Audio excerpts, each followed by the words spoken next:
Assalamualaikum warahmatullahi wabarakatuh. Perkenalkan, saya Wasito. Saya adalah tenaga pendidik di SMK Negeri Bulu. Menjadi tenaga pendidik sudah saya lakukan sejak tahun 2017.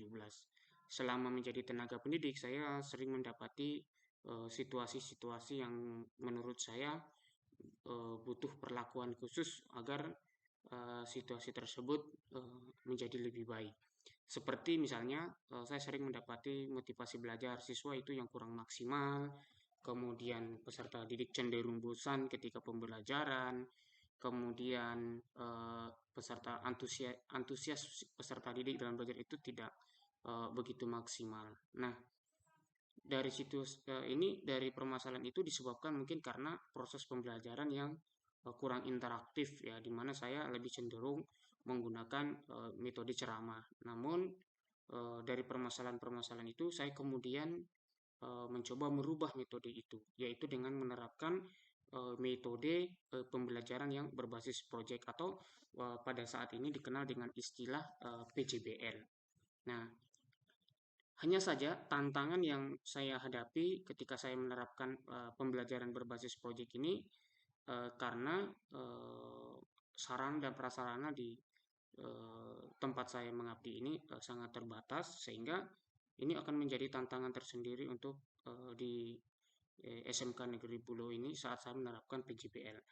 Nah, kemudian aksi yang saya lakukan, walaupun kemudian sarana dan prasarana ini tidak begitu mendukung secara maksimal atau belum lengkap, bukan berarti kita tidak bisa melakukan pembelajaran berbasis proyek.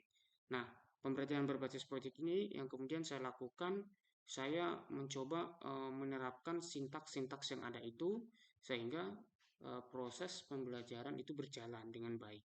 Nah, di dalam proses PJBL itu kemudian saya coba untuk membagi kelompok, karena pembagian kelompok yang kemudian saya bagi menjadi beberapa kelompok yang saya bagi secara acak ya, ada perempuan, kemudian laki-laki, sehingga yang kemudian setelah saya bagi kelompok itu peserta didik saya dampingi, kemudian saya berikan LKPD dari proyek-proyek itu. Namun sebelum berbasis proyek, saya terlebih dahulu menjelaskan kepada mereka, kepada anak didik saya terkait tentang materi-materi yang ingin saya ajarkan. Misalnya saya menyampaikan materi mulai dari awal, mulai dari pertanyaan pemantik, sampai saya membuat kesepakatan terhadap waktu yang akan digunakan saat menyelesaikan proyek. Kemudian baru saya membagikan kelompok membagi kelompok. Ya, setelah itu saat membagi kelompok saya berikan mereka proyek saya berikan mereka proyek dengan LKPD itu tadi, yang kemudian peserta didik mengerjakan proyek tersebut dengan panduan LKPD yang ada, tetapi dilakukan dengan kerjasama dengan teman-temannya. Setelah itu baru kemudian peserta didik saya berikan kesempatan untuk saya bekerja sama, kemudian namun saat mereka bekerja sama tetap saya melakukan pendampingan, yaitu memberikan bimbingan saat mereka sedang mengerjakan proyek. Kemudian setelah proyek mereka itu selesai, saya meminta setiap kelompok itu coba untuk mempresentasikan hasil dari produk yang telah mereka buat. Ternyata dari aksi yang saya lakukan itu yang berbasis proyek ini itu membuat peserta didik itu menjadi lebih semangat dalam belajar. Lebih semangat dalam belajar karena apa? Terjadi interaksi antara peserta didik yang satu dengan yang lain.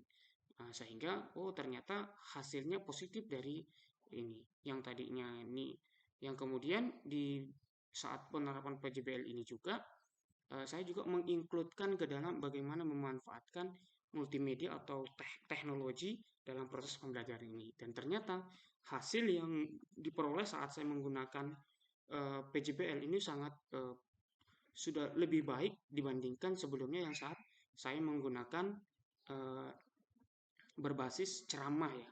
Karena memang PJBL ini ternyata lebih cenderung cocok digunakan ketika kita mengajar kejuruan ya, yaitu dengan berbasis proyek. Nah, inilah praktik baik yang telah saya lakukan di SMK Negeri Pulau. Mudah-mudahan memberikan gambaran dan manfaat buat rekan-rekan semua. Assalamualaikum warahmatullahi wabarakatuh.